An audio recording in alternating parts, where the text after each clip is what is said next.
Bismillahirrahmanirrahim. Rabbi shrah li sadri wa yassir li amri wahlul 'uqdatam min lisani yafqahu qawli.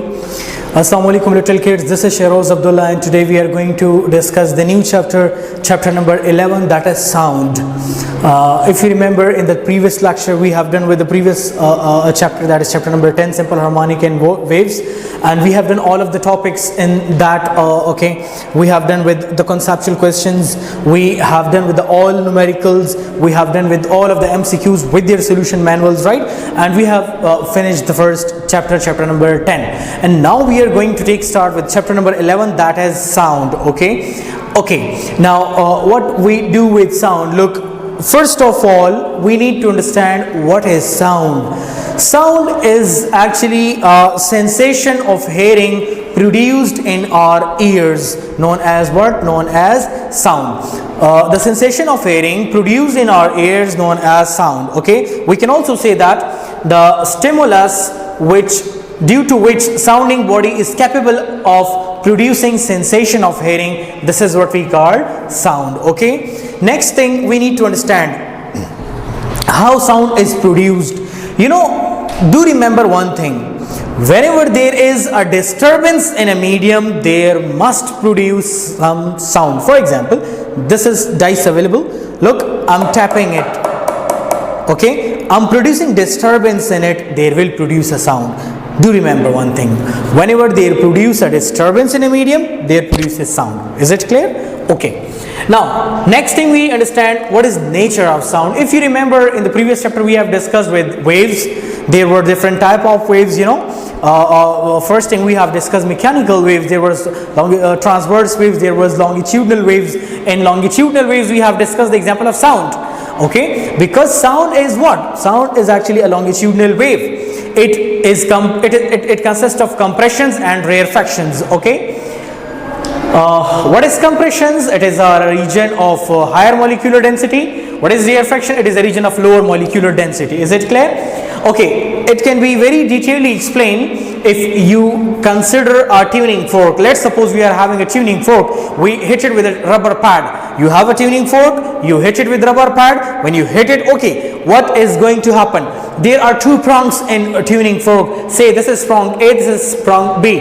When you hit it, there produces a region where the sound waves are very closer to each other. So that region is actually known as compression. And the region where sound waves are slightly distant from each other, that is known as what? That is known as refraction. Compression and refraction. Compression and refraction. Similarly, the process is continuous and the waves are traveling from one point to another point. So this is how we do with the tuning fork example, hit with the rubber pad.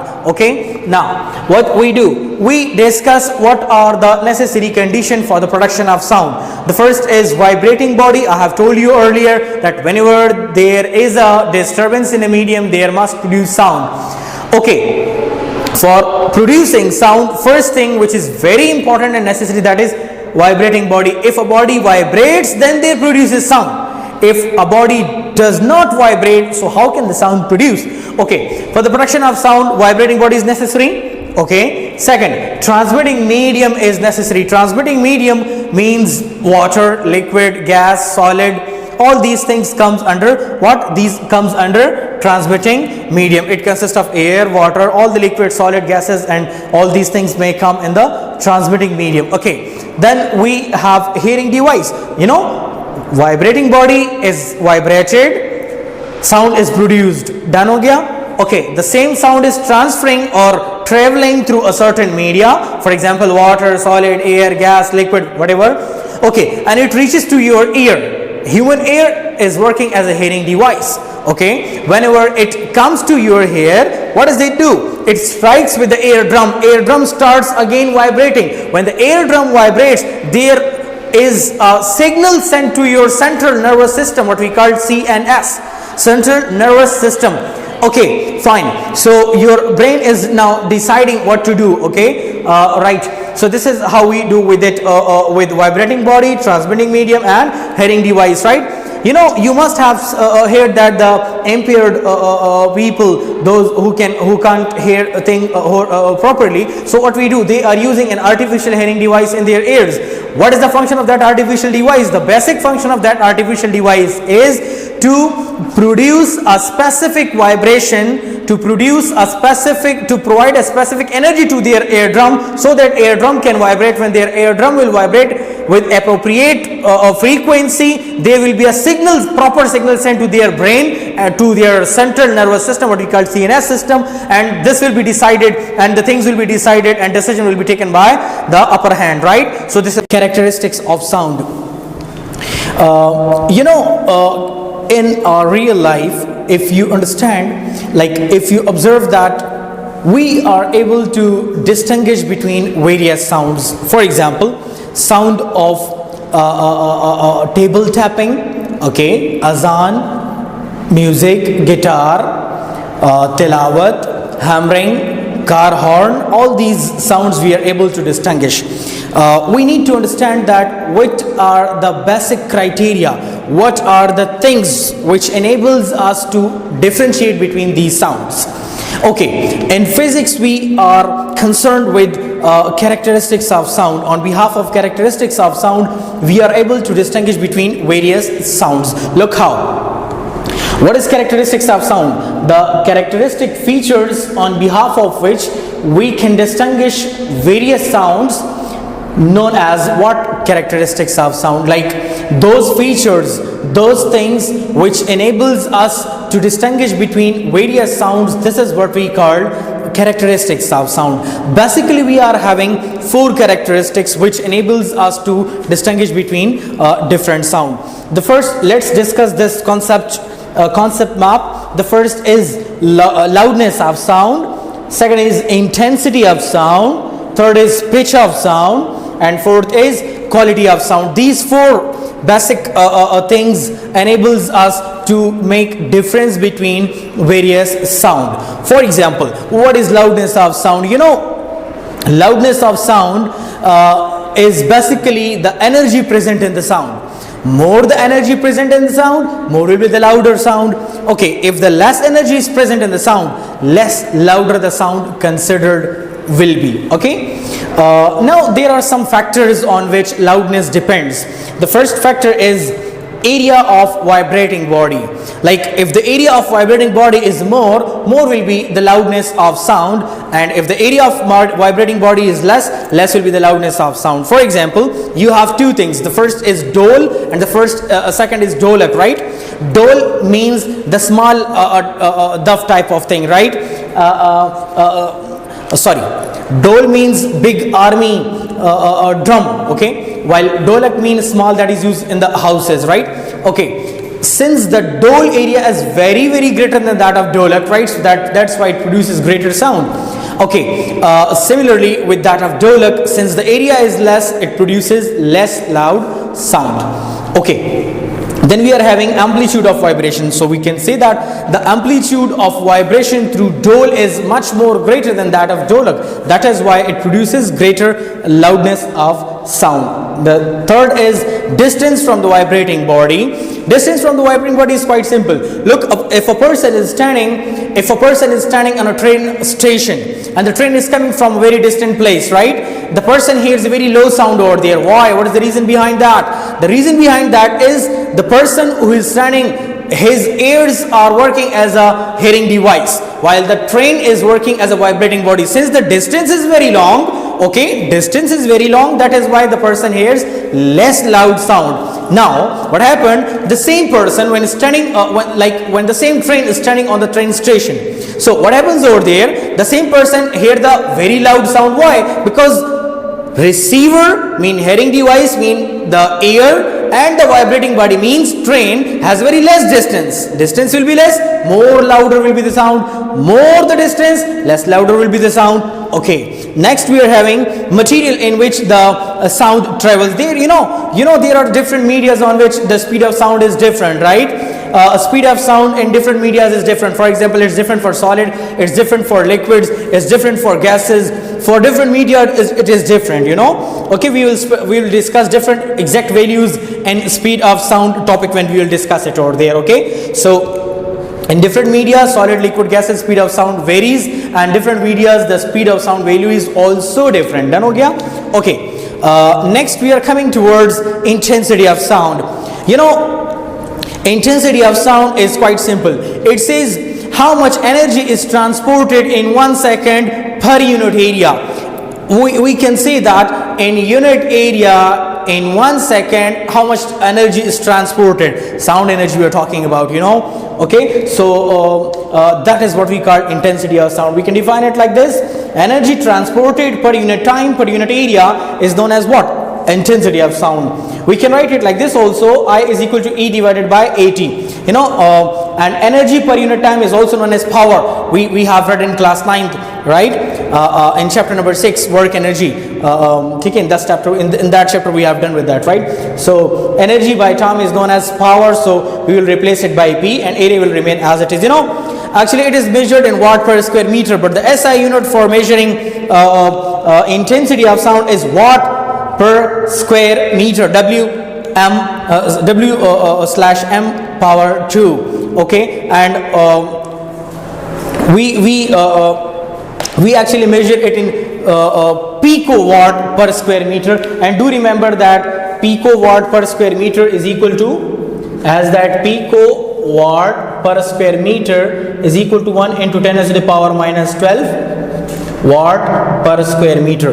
You know, SI unit of measuring intensity of sound is actually picowatt per square meter, and pico stands for 10 to the power minus 12. We have done in the prefixes topic in the class 9th that pico stands for 10 to the power minus 12, so we will write it over there. So 1 picowatt per square meter will be equal to 1 into 10 to the power minus 12 watt per square meter. Jan ho gaya? Okay, now we are coming towards pitch of sound. You know, pitch of sound is quite easy to understand. You know, the property of sound due to which we are able to distinguish between a shrill sound and a grave sound, that is what we call pitch of sound.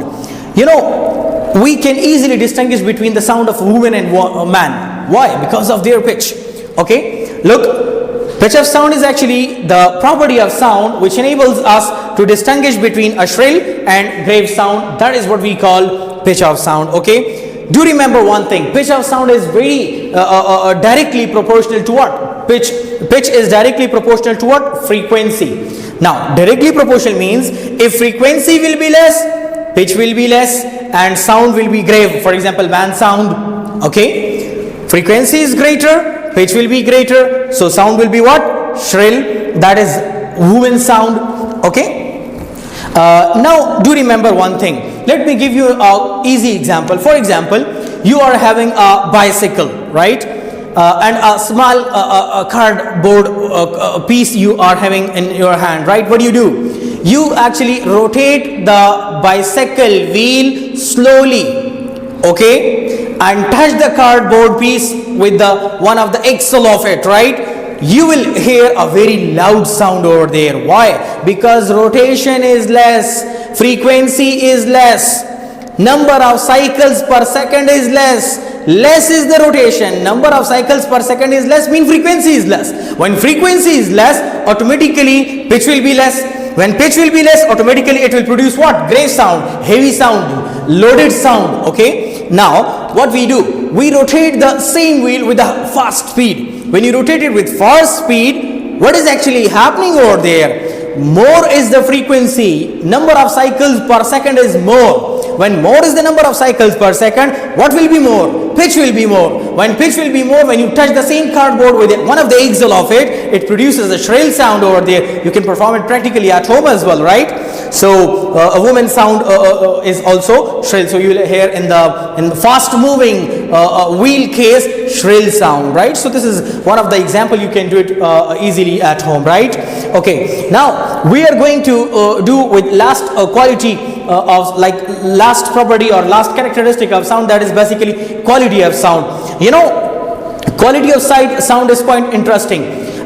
We can distinguish between sound of sitar and guitar. You know why? What is the basic reason behind that? The basic reason behind that is we can distinguish between sitar and guitar sounds on behalf of quality of sound, right? Okay, how can we define quality of sound? We can define quality of sound as those sounds Yeah, that property of sound which enables us to distinguish between two sounds having same loudness and same pitch. Okay, those sounds which enables us to distinguish between two sounds having same loudness and same pitch. What is quality of sound? The property of sound, the characteristic of sound which enables us to distinguish between two sounds having same loudness and same pitch, right? This is what we call the quality of sound. For example, we can distinguish between the sound of guitar and a sitar, right? This is due to quality of sound. For example, if we play sitar and guitar with a same frequency, same pitch and same loudness, still we are able to distinguish between that. This is the sound of a sitar and this is the sound of a guitar. Why? Because of quality of sound. Okay, so this is how we do with it, you know. Okay, now we are coming towards small derivation for it, what we called Weber's-Fechner law. And do remember one thing, this law is used to find out the intensity level of various sounds. Okay, Weber-Fechner law actually states that loudness of sound is directly proportional to intensity of sound. We can say that L directly proportional to log of I. This is for loud sound, you know. We remove this proportionality sign and then we introduce a kind of a constant over here. So this will give you L is equal to K log of I. This is equation number 1. Okay. Then for faint sound, what we do, L naught is equal to L naught directly proportional to log of I naught, right? We Weber's-Fechner law, if you remember last day we have done with characteristics of sound, you know, we have done with that, like those characteristic features which enables us to distinguish between various sounds, you know. So that is what we call characteristic of sound. Basically we were having four basic characteristics which enables us, right? The first is loudness of sound, the second is intensity of sound, number 3 pitch of sound, number 4 is quality of sound, you know. So these are the 4 characteristics, right? We have already done with that, right? Okay, we were supposed to derive a relation for finding intensity level for different sounds, right? So the first we are having Weber's-Fechner law. In Weber's-Fechner law, what does it say? Weber's-Fechner law states that loudness of sound is directly proportional to logarithm of intensity of sound, L directly proportional to log of I, right? This is for loud sound, right? We remove this proportionality sign, we introduce a kind of a constant K over here, okay? And say this is equation number 1. Done ho gaya? Okay, now for faint sound the same equation but with naught term over there. We will write L naught directly proportional to log of I naught, right? And then we will write L naught is equal to K log of I naught. This is equation number 2. Now what do we do in step 2? We subtract equation 2 from equation 1 we get. So left side will be subtracted from the left side and right side will be subtracted from the right side. So L minus L naught, this difference in the intensity of two sounds is basically called what? Intensity level, what we call beta. इसको क्या कहते हैं जी? इसको beta कहते हैं. ठीक हो गया? Okay. Similarly, K log of I minus K log of I naught. Done हो गया? We take K common from both the terms on right side, right? We take K common, so K is equal to log of I minus log of I naught, right? The K value is 1 over there, so we write beta is equal to log I divided by I naught, right? Now intensity level is basically in bigger units. It is measured in the bells, so we write bell over there, and we know that 1 bell is equal to 10 decibels. Decibel, dB, is the smaller unit by which we can measure the intensity level of different sound. So beta is equal to log of I divided by I naught. Instead of this bell, we will write 10 dB. So the final equation that we are going to get is equal to B is equal to 10 log of I divided by I naught into dB. This is the equation through which we can find the sound intensity level of different sound. Okay, so this is how we do with the Weber's-Fechner law. Hope we're going to discuss speed of sound. Okay, first of all we need to understand that what is speed of sound. You know, speed can be defined as the distance traveled per unit time, distance covered in the unit time OR in 1 second is known as speed of sound. Okay, just we call it speed. Now what will be speed of sound? We can define it the distance traveled by sound waves per unit time is known as what? Speed of sound. Like how much distance the sound waves travel in 1 second, that is what we call a speed of sound waves. Speed of sound waves can be mathematically given as distance by time, okay, and mathematically we can write it like v is equal to s by t. Okay, now do remember one thing, at 20 degrees centigrade the speed of sound waves in air is 343 meters per second, right? Okay, sound can be transmitted through any medium, like solids also, like liquids also, like gases also. In different medias the speed of sound value is actually different. Okay, now we are going to discuss speed of sound waves in air. Do remember one thing, speed of sound waves actually depend upon three of the basic factors. The first, density of air. Okay, next is compressibility, and the third and the most important is temperature. Speed of sound varies with temperature as well. What we do, look, at 0 degree centigrade and pressure of 1 atm, or you can say 101 kilopascals as well, right? The speed of sound in dry air is 331 meters per second, and it is observed that after rise in 1 degree centigrade each, like rise in 1 degree centigrade each, the speed of sound value increases by 0.6 meters per second. So mathematically we can write that 331 plus 0.6 into t. Okay, at 20 degrees centigrade, what do we do? So we can just put the value of t, like t value is over here is 20, so we just put value of 20 over here. When you do the whole multiplication, you get 343 meters per second. So we can say that speed of sound value in air is 343 meters per second. Now we can discuss different examples as well, like it's already available in the book, in the table, that is page number 38. Yeah, the value of speed of sound is 343 meters per second. By calculation you can get that, right? And now it is available in the book, page number 38. There are so many examples already available, like different examples we have in the book, already discussed. 38 number page you can see. Let me write some of it. Like in solids, glass, the speed of sound at 0 degree centigrade is 50 meters per second. Okay, and in liquids, seawater, that is 1470 meters per second, and in gas and hydrogen it is 1270 meters per second, and rest of the examples you can see in the book, right? Thank you for watching. So this was all about today's topic, speed of sound waves. This was all about it. Hope you have enjoyed it. Thanks for watching. Jazakallah. Allah Hafiz.